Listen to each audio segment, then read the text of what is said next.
Hi, I'm Donna Spencer with Plentiful Fare. Take a look at these twice-baked potatoes. They're made completely with plant-based cheeses, no oil and no additives. Hi, I'm Linda of Gracious Vegan, and here is my plant-based cream cheese, thick and creamy, made with just a few plant-based ingredients, also no oil and no additives. So if you've missed creamy comfort foods like these, but want healthier ingredients, this video is for you. These recipes came from our new cookbook, Purely Plant-Based Cheeses, and are available as sample recipes to be downloaded in the video description below. And today in this video, we're going to show you how to make both of these dishes.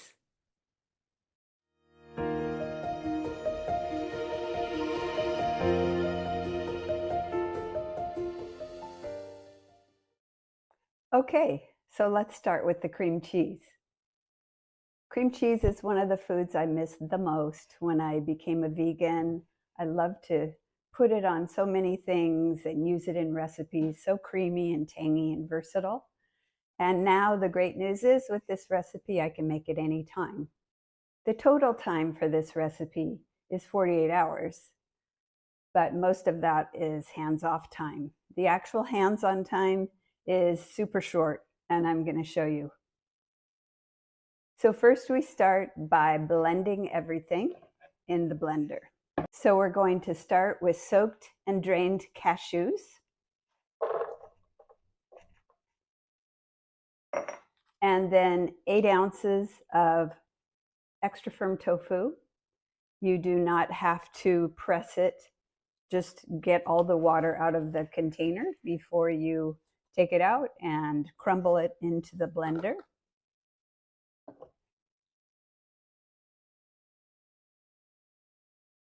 And then 1/3 cup of unsweetened plant-based yogurt. This is what creates the tang.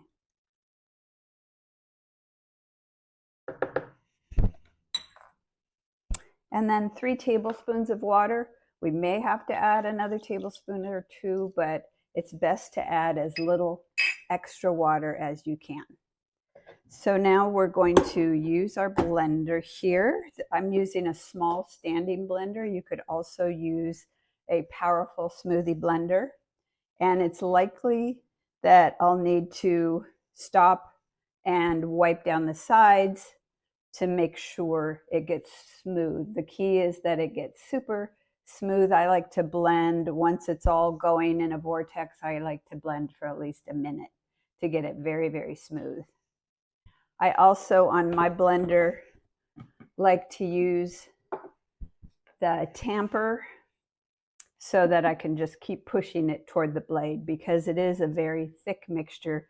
It takes a little while for the blender to just grab it all and start to blend it smoothly.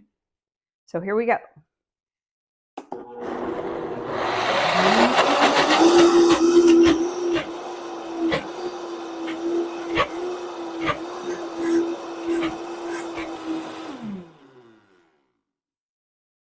Okay, the blending is complete. It is super smooth and creamy.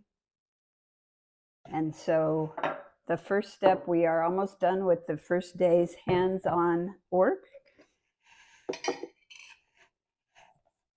We are going to pour this mixture into a jar. I like to use an old pickle jar, about 30-ounce jar, which gives the cheese a little bit of room to breathe as it develops its cultures. So what we're going to do after we get all this cheese into the jar is let it sit on the counter at room temperature for 24 hours. All right, so that is done, and what we do here is put the top on loosely so a little air can flow in and out, and just let that sit in a warm or just room temperature place in your kitchen for 24 hours. So after 24 hours, there's a short step that you need to do to incorporate some salt into the cheese, because cream cheese, of course, is this wonderful combination of tangy and salty and creamy. So we use miso. This is white miso. We use miso because it's a healthier form of salt, because the effects of the sodium are counterbalanced by the fermented soybean or fermented legume, whatever kind of miso you use. So the easiest way to incorporate it is to stir a little bit of the 24-hour cream cheese mixture. I made this batch. I started it yesterday. A big spoonful, maybe a quarter cup, 1/3 cup, and then use a fork to blend those together. The miso can be difficult to blend into mixtures, so I like to do this in order to soften it up and make it easier to blend into the rest of the cream cheese. We waited a day to incorporate the salt because the salt can slow down the growth of the cultures, the live cultures. So it's a good idea to wait that 24 hours, let the cultures really grab hold and start to grow. And then after 24 hours, incorporate the sodium into the cheese. So then it's easy to stir that mixture in. This time we are going to put the lid on the cheese and put it in the refrigerator, because now it's ready to develop its cultures for another 24 hours. And after 24 hours, it will be ready to eat. So here's a finished batch of cream cheese. You can see it's creamy, and I can guarantee you it's tasty. And so you can spread it on nice piece of bread. I like to combine cream cheese with just a little bit of jam on a piece of bread or toast. Super duper good. Much healthier than vegan butter or dairy butter. It's a great way to turn a piece of bread or toast into a substantial treat.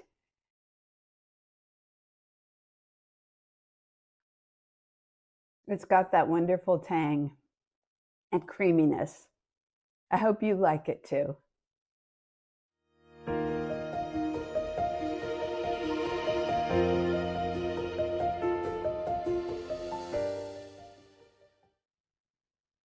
Hi, I'm Donna Spencer from Plantiful Fare, and today I'm excited to share with you one of our recipes from our purely plant-based cheese cookbook. The recipe I'm going to share with you today is twice baked potatoes. It's using our vegan cream cheese, which you just saw Linda make in our last video, and it also uses our vegan mild cheddar cheese.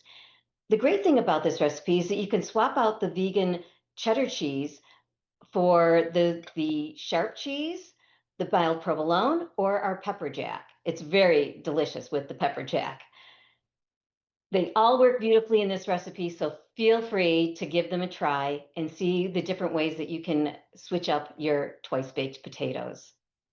Now let's get to the basics of the recipe. We're going to follow a very simple formula, a 3:1:1 ratio, meaning 3 parts potato filling, the inside of the potato, to 1 part of the mild cheddar and 1 part of the cream cheese. So the first thing we want to do is scoop out the inside of the potato. I like to go about 1/4 of an inch to 1/2 an inch, cutting off the top of the potato, and scoop out the inside with a melon ball or a ice cream scooper or cookie scooper. You can see you can get very nice, even cuts around the potato. I'll show you this in just a second. See, it scoops it out beautifully and evenly so that you're left with just the right amount potato. And I'm going to grab my spatula and I'm going to fold in my cheeses.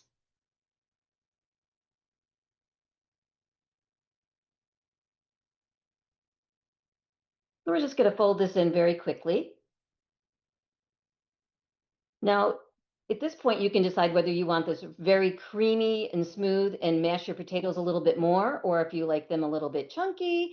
And that way you have your preference. And then we're going to fill our potatoes. We now have our filling, and we're going to take our potatoes and we're going to fill them right straight up to the top. You can also use a piping bag. So let's fill this in and see what that would look like. Sometimes a piping bag will make, if you're making lots of potatoes at the same time, a piping bag makes things go a little bit faster. Or if you want to fill it up and then just decorate the top with the potato swirling effect, that's kind of nice too.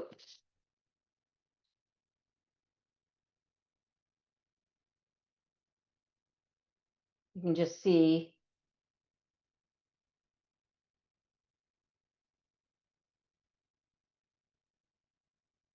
filling the potato. I'm going to just put a little bit more because I have it, a little bit more, and pack that down. And then I'm going to just decorate the top with a little bit of filling that I have left in that bag. I feel like that's probably the most decorative way to do this.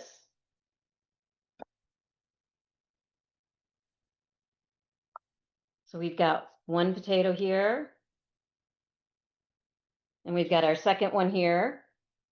And I'm just going to put the rest of this potato mixture into the piping bag, scoop it down on the side so that I get all of that I have there, so that I can make a really pretty design on the top.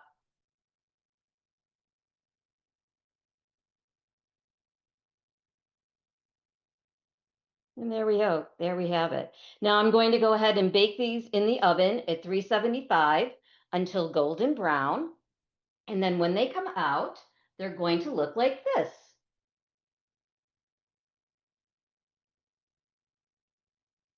And I'm going to top them with some chives. And the other thing that you can top them with is some chickpeas. I have some cooked chickpeas here to give it a nice extra crunch, which are lovely. So I think I'm just going to give this a taste.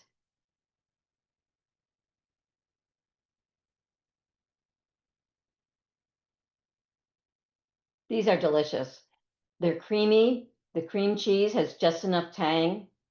The cheddar cheese has just enough of cheesiness and a little bit of salty flavor going in there. They melt beautifully in with the potato mixture, and the little bit of chives on top just is a little special pop of flavor. They are delicious. I hope you give this a try. Linda and I are so excited to be sharing these recipes with you. We hope that you pick up your copy of Purely Plant-Based Cheeses soon.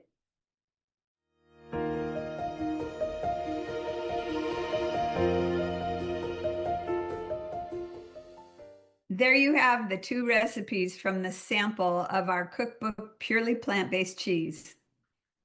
And if you liked these recipes, there's many more just like them and the dishes that are built around them. All the links are in the description below. Thanks for joining us today.